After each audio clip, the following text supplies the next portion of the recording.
You're listening to the Good Food CFO Podcast, where we focus on financial strategies for building a profitable food business. I'm your host, Sarah Delavan. Today on the podcast, I am joined by CPA and business finance coach Melissa Houston. Melissa has more than 20 years of financial management experience, and she puts it to work by helping business owners overcome their finance issues so they can earn more profit in their businesses. She does so through her signature coaching program, the CFO Money Method. She is also a finance columnist for Forbes.com and Entrepreneur.com and hosts her very own podcast called Think Like a CFO.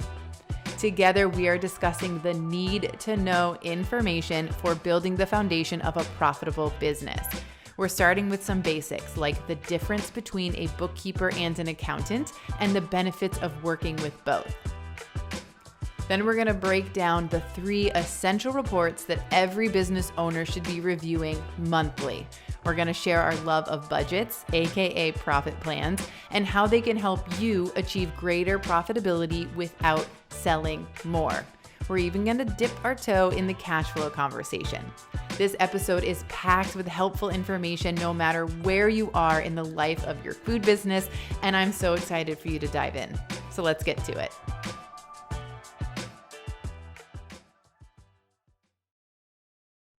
So Melissa, you are a CPA who now works with entrepreneurs, helping them to understand their business financials. And I venture to guess that you get asked often if you also do bookkeeping and if you can help people do their books. I get asked that all the time. And just for the record, I do not do the bookkeeping. So I had a feeling, and I like everybody to be on a level playing field when we enter into conversations here on this podcast, especially when we're diving into financial topics and some financial terms and stuff. So I wonder, can you lay the groundwork for us today and talk about the differences between a bookkeeper and an accountant? Absolutely. So generally, a bookkeeper is trained and they understand the accounting rules. So what a bookkeeper essentially is doing is collecting your data, putting it into your system, whether it's like if you're using the software of QuickBooks or Sage or whatever you're using, they're going to put it in a unified manner according to the accounting rules. So they're a little bit more trained than, a data entry clerk. However, they do not do your taxes and they do not do the review of your financial year. Typically, that's what your accountant does. So normally what we do is we outsource the bookkeeping because it helps us with managing our time better, gives us more time in our zone of genius, and it lessens the burden on you. But the bookkeeping function should pretty much end there. And when the books are done accurately and timely, it will give you excellent financial information so you can run reports as you need to. But at the end of the year, you're going to take your set of books to your accountant, and your accountant is going to review your financial information, do your corporate tax return. And if it's a really good accountant, you're going to get really good tax advice on, ways to save, tax saving advice, and give you some professional advice on how your business is going throughout the year. So both very essential parts of the business, and advisors and I would say kind of support roles as well, for your business, but 2 very different roles. And I want to go back to something you said, some of the things that bookkeepers do. So you mentioned, keeping timely books, right? Accurate books. I think sometimes, and I'm sure you find this with entrepreneurs that you work with, I find this with the business owners that I work with, a lot of people think, well, I can just save some money and do the books on my own, right? It's sort of like, it's data entry. This is revenue. This is a cost of goods sold. But really, I strongly feel that everyone should work with a well-trained bookkeeper, particularly one that's experienced in the industry that your business is within. Can you talk a little bit more, dive a little bit deeper into some of the benefits that a bookkeeper does provide to a business owner? Absolutely. And I agree with everything that you said. And the biggest benefit I've seen I'll just backtrack a bit. When you try to cut costs by either doing it yourself or hiring a bookkeeper that may not be in a role where they really understand the accounting rules. You think you're saving money, but in the long run, when you take those books to your accountant, it could possibly cost you double or triple depending on the quality of the job that you're bringing to your accountant. A really good plan is to work with a bookkeeper and understand the information that they're giving you. So if your accountant can't help you with, or if your bookkeeper can't help you with running reports and showing you what your data is translating to, then you might not be working with the best possible fit. It's really important. What I always say to clients too is it's really important to have your own background. I really don't believe that you should be depending on a bookkeeper to tell you how your business is doing. When you're a business owner, business is about numbers, and really understanding your business means that you're going to understand the financial data.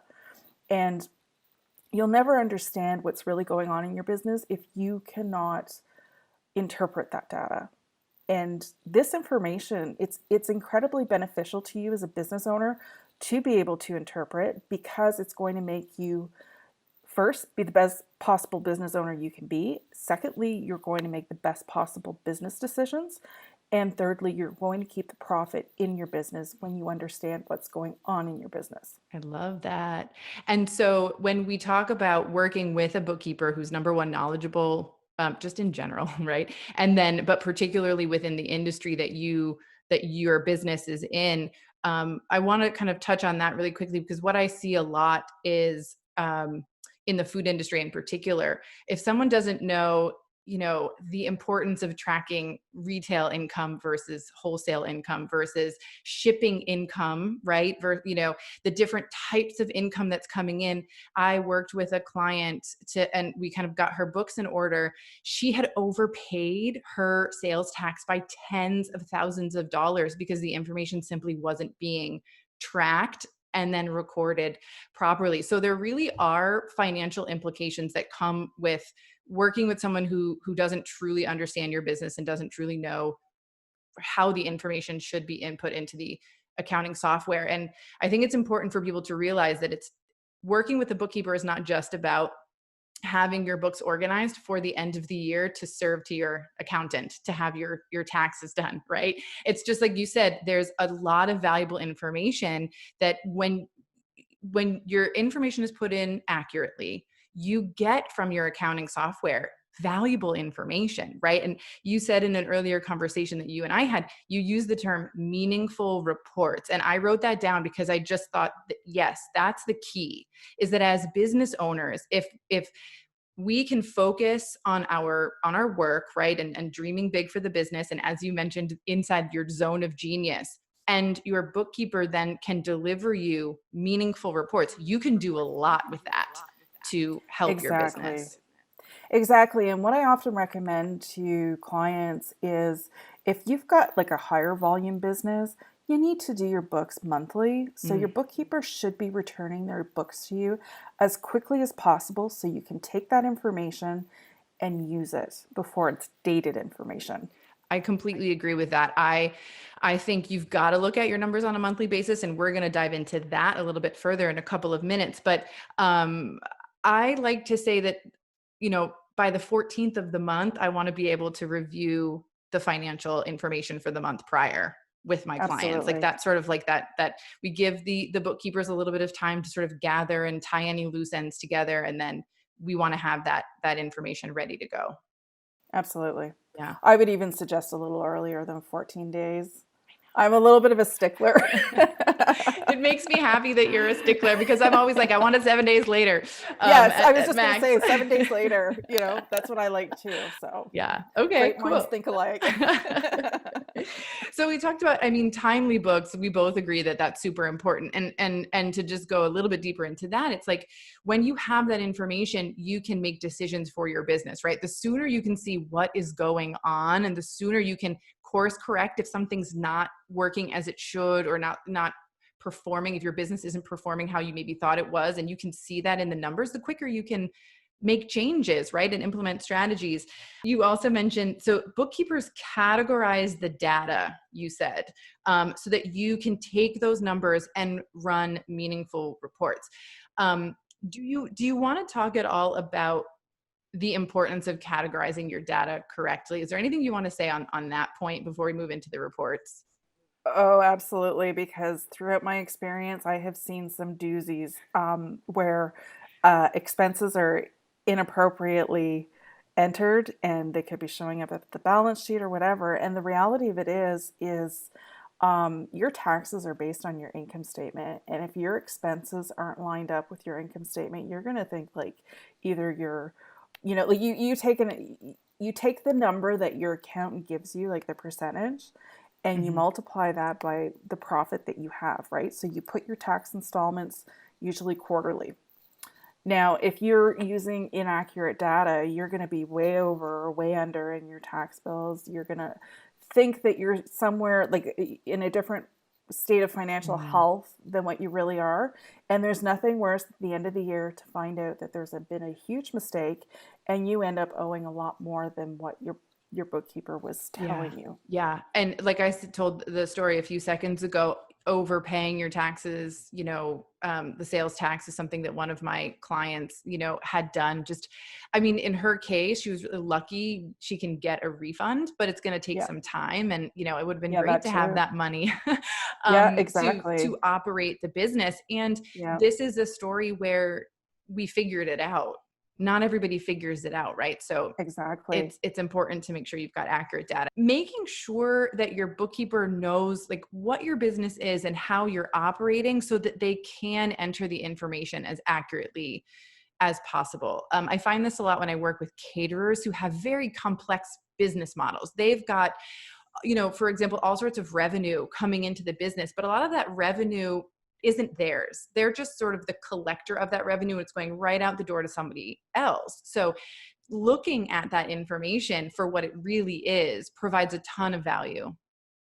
Absolutely. And I think the food industry is probably one of the more complicated set of books to keep.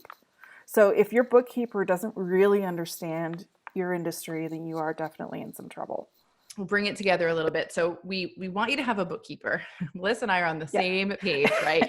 Find a bookkeeper, preferably somebody who is experienced in your industry. It can be hard to find bookkeepers. I know I get asked often. I think I need to start collecting a group of bookkeepers that I can refer to people. The one that I love working with the most is now completely booked up. So I'm working on filling out my referral list. But so you want to have a bookkeeper. You want to make sure that they understand your business, how you operate, so that they can record the information accurately. You want to make sure they can do it timely.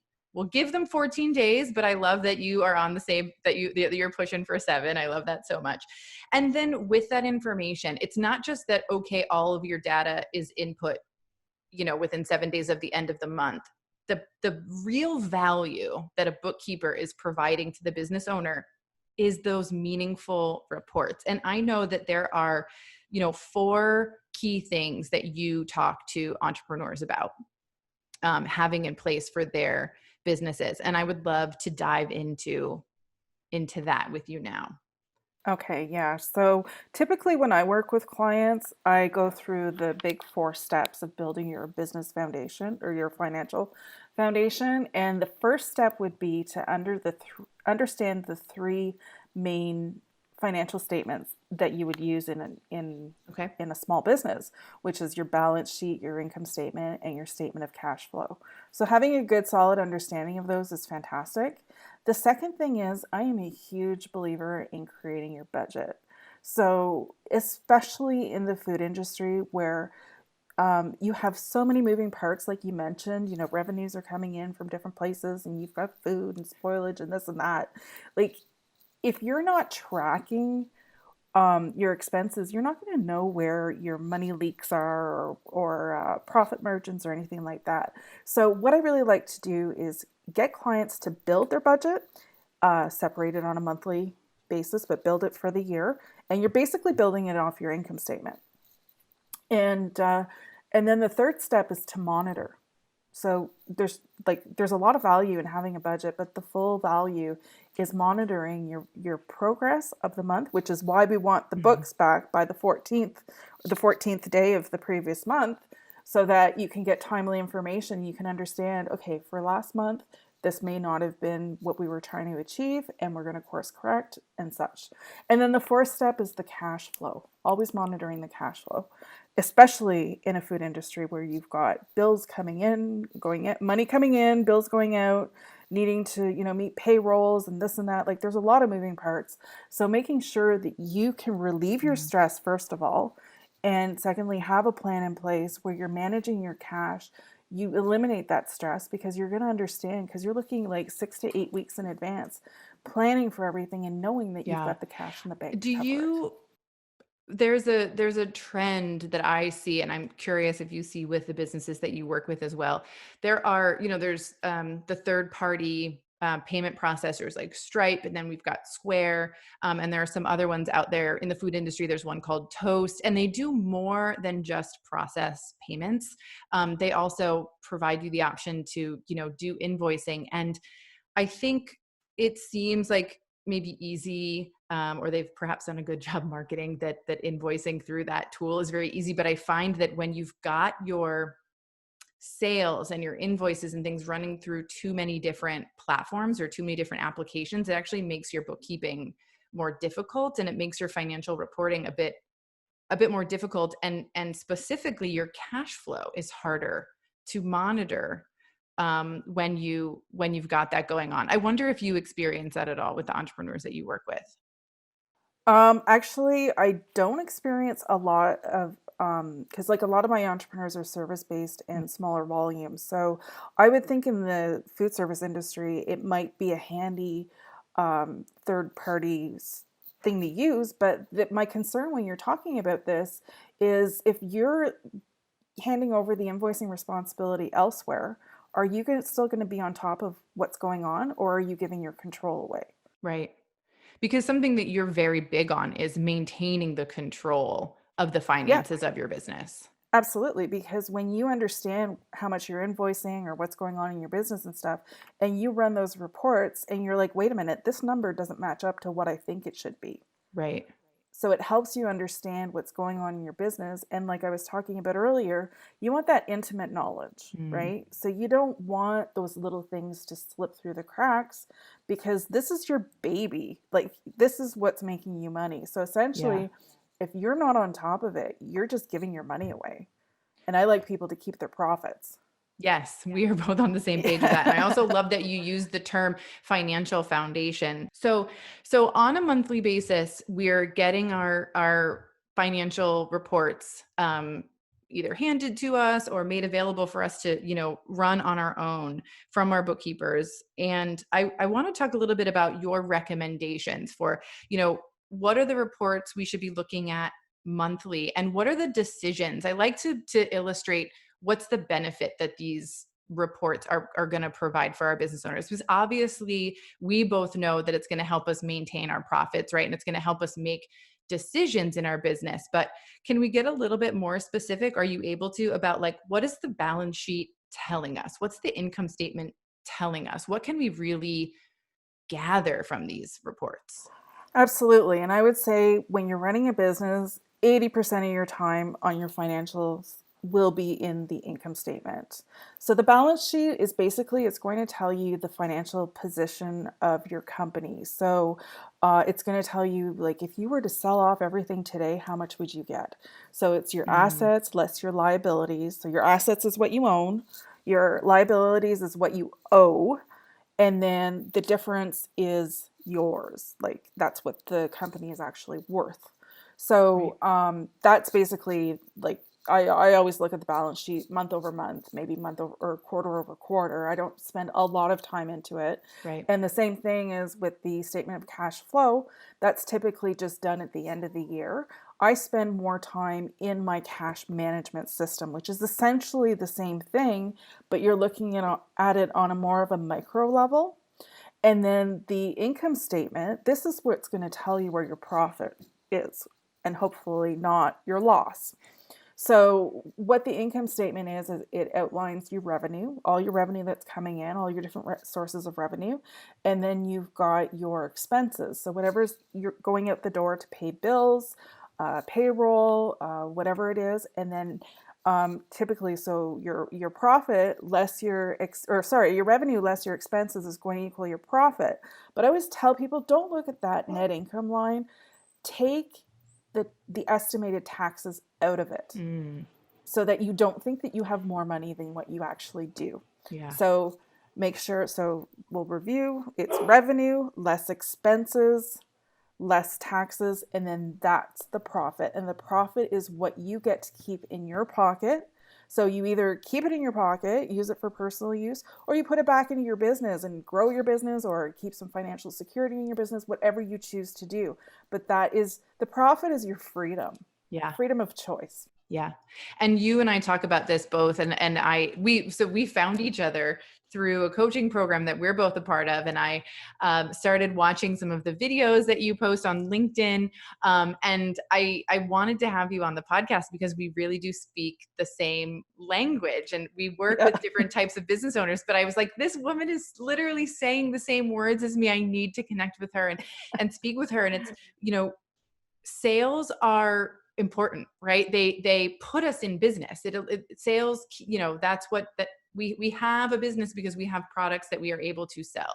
But if we aren't profitable, and I talk a lot about financial sustainability, right? Like if we aren't able to sustain our business, if we aren't able to earn profits and continue to grow the business, right? And operate our business, then we don't have a business any longer. So exactly, you see these businesses in the news, like $1 million month and, the capital investment and all of these very exciting things that are worth celebrating. But I always ask the question, but are they profitable? When will they be profitable? Right? Like, and that sort of question brings me to, because not every business is going to start out and have profits from day one, right? We'll be very realistic about that. Very rare. Yeah. Right. So I think that's where the budget comes into play. I think particularly for a young business, right? But we both recommend them for businesses of all ages.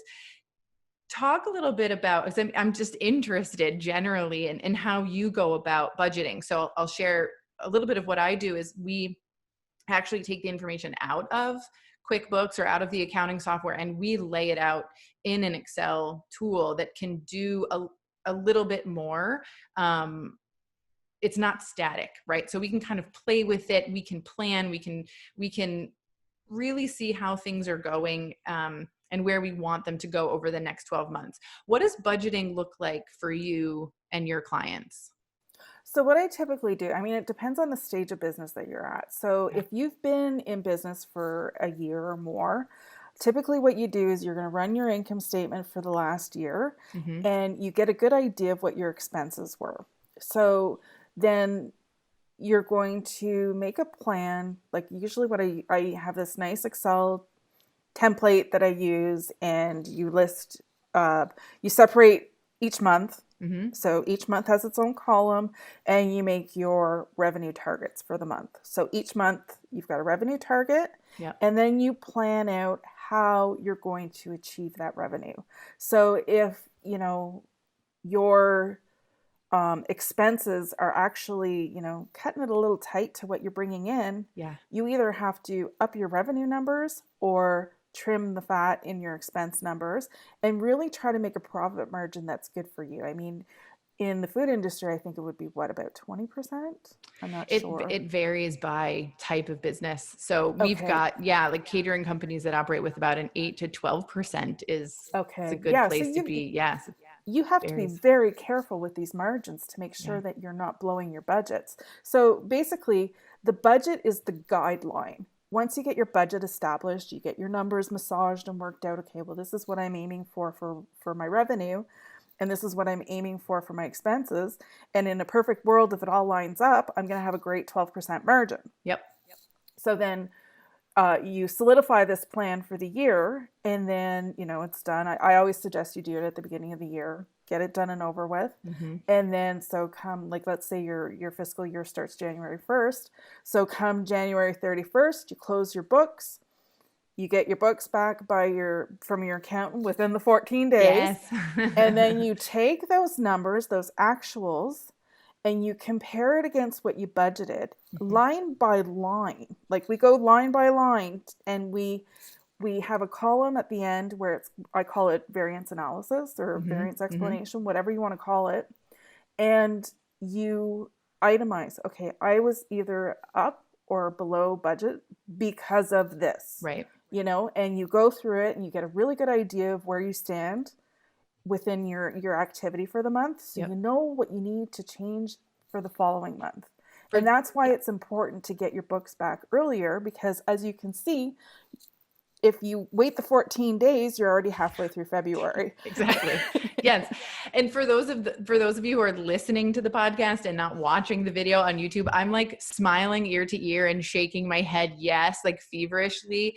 I think that I'm excited over here in this seat, Melissa, because as someone who does this work day to day, and it's not a sexy thing, right? It's like, oh, finances, numbers, budgeting. It's not as sexy as branding and marketing and Instagram stories and all of these things, but it's like the center spoke on the wheel of your business, right? And it really is so important. And I just am enjoying hearing you echo back the importance of having a budget, checking in on that budget once a month and seeing, and I love that you spell out, like, where did I want to be this month and where did I really land? And I have this strategy that I call the inspect your expectations strategy, right? So like, if my expectation for the month was to have a 32% food cost margin, or a 32% food cost, but I landed at 38, you ask yourself, why did that go wrong? And then you inspect your expectation. Is it possible for me to hit 32%? Do I have everything in place for me to get there? And if the answer is no, then you know exactly what you need to do in your business to get to where you want to go. And it might not happen overnight, but you've at least, you've got that plan in place and you can put it into action, and then you can monitor that month over month, right? To see if you're making the right progress. So as someone who deals in spreadsheets all of the time and who absolutely loves and adores them and believes in the power of both financial reports, but also creating your own budgets and really monitoring them, it makes me so happy to be sort of talking with you about this. Absolutely. And going back to your comment earlier where you're like, it's really not that sexy. I am a firm believer that if people realize how much money is in their financials, they'll be like, I'm all over that. Right. It is a good sexy point. Yeah. I feel like it's our jobs, right? To be like, hey, this is the value that is potentially hiding in your financial reports. And we talk a lot about the financial success formula here. And that is really identifying, what do my major cost numbers need to be in order for me to have a profitable food business without counting on increasing my sales by 10%, right? And for those clients who we had people who through COVID, when their sales either just dropped dramatically because they had a budget, they knew exactly how their numbers looked, how long they could survive, how much money they needed to ask for. So there's benefit in like, how do I grow the business and how do I get the profit out of the business? But there's also crazy things have happened, and what is the state of my business and how do I go on? And there's a lot of security in this work too, I think. Yeah, absolutely. And, when you plan your financials and you're more into it and you're understanding the importance of the planning and being financially secure and stable, you'll also look at your cash flow statement and you're going to value having cash in the bank. Right. And a lot of business owners, once they get to that point, they realize how important it is to reinvest that money into like a cash reserve to protect them during the harder times. Because, if anything, COVID has definitely been a wake-up call for a lot of finances or financial callings, whatever you want to call it, where people are examining their books saying, like, I'm not making any more revenue. How am I going to get by? Yeah. And you look at your books and you see where you can cut. Like, there's just so much value in knowing your financials. Yeah. And some people, I've heard people say, well, you're really like pinching pennies. And it's like, listen, a 1% savings in one area of your business can amount to a lot of dollars on the profit line. And I think that that's a really important thing for people to understand. And when you know that and you can implement a small change, right, that gets you that 1% savings, the results can be really, really big. And those opportunities are missed if you aren't, number one, looking at your finances, and number two, checking in on that budget on a regular basis. Or three, not understanding how the small things add up to huge savings. Yes, very true. Very true. I kind of just want to sit here and talk about all the reasons that this is so important. I mean, the benefits are really, there are so many, right? It's like, I know that there are business owners out there who really believe that we've just got to hustle and we've got to work super hard to sell more, right? Do more, sell more, bring in more. And that's the answer to our problems. And, we've seen it. I've seen it in my work where people work so hard. They hit sales numbers that are amazing, but the company, the business within is not structured in a way that could support that sales in a profitable manner. And you can, by understanding your financials, by looking at these reports, by having a budget, that before you even go about trying to hit those sales numbers. So Exactly. Because if your profit margins are pretty much zero, then there's no point in adding sales to the yes, mix. You know, yes, like you're just basically spinning your wheels and you're not resolving any issues. yeah, So having a good solid understanding of where your profit margins lie will help you. yeah. And I think, when let's say you've got a business, you've been in business for a year, maybe you've got steady revenue numbers, or maybe they're even growing, but the profitability either doesn't exist, you've got losses, or you're just kind of barely breaking even, you've got that teeny tiny profit margin. I think it's important to do the work of looking at your financial reports and creating that budget for the next 12 months, and doing just like you said, to look at all of those expenses and say, how can I make the business that I have now more profitable? Because when you do that and you get everything within your business working for you, then when you start adding money to the top line, to that sales number, then the dollars just keep, right? Because like 10% of $100 is one thing. 10% of $100,000 is a whole nother thing. But the key is that 10% and having it consistently on that profit line. Completely agree. Yeah. Yeah. So is there anything else that you think is important for, I love this, the 4 steps for creating the solid financial foundation. Before we sign off for the day, is there anything else that you think is important for business owners to be aware of, to consider, to take away from this conversation? Yeah. I mean, I think as a business owner, our part of our job is lifelong learning. Mm, So just because you learn the basics, you get your financial foundation in order, which is super important and I highly recommend. But it doesn't end there. There's mm, always going to be something changing, something new, or risks to watch out for. Always assessing your environment, assessing your numbers. Like it's an ongoing thing. It's not something that you can just do, say it's done, and that's it, right? yes. Yes. It's ongoing. I love that. Thank you for that. Yeah. You can't create a budget in January and stick it in a file and never look Yes, at it, because that's it's true. not, it's not helping you. Right. Yeah, You, exactly. you've got to check in with it. And I think, and you and I can attest to this as well as business owners ourselves. There's so much to do in a day, in a Yeah, week, in a month, yeah. right? That carving out the time to look at your numbers, it can feel like, oh, it can wait, or, oh, it's not an essential part, right? I've got these emails in my inbox or this to-do list I need to tackle, but it really is important. It's really key. And Absolutely. And if I can just add something, I also realize that when you're starting out learning about your financials, it can feel overwhelming. And the time that it takes at the beginning, it just lessons and lessons as you continue to do it. And you become in such a habitual routine that it will become second nature, I promise. Yeah. It's just the beginning where it's hard to get going. And, it just feels like a struggle. But it's a struggle that is so worth working through. Yeah. And I think I love that point. And thank you for making it. You mentioned earlier, you use the term financial data, or like the data of your business. And I think when people, like even people like us, like you and I, talk about, business financials, right? That terminology kind of sounds overwhelming, right? But like really,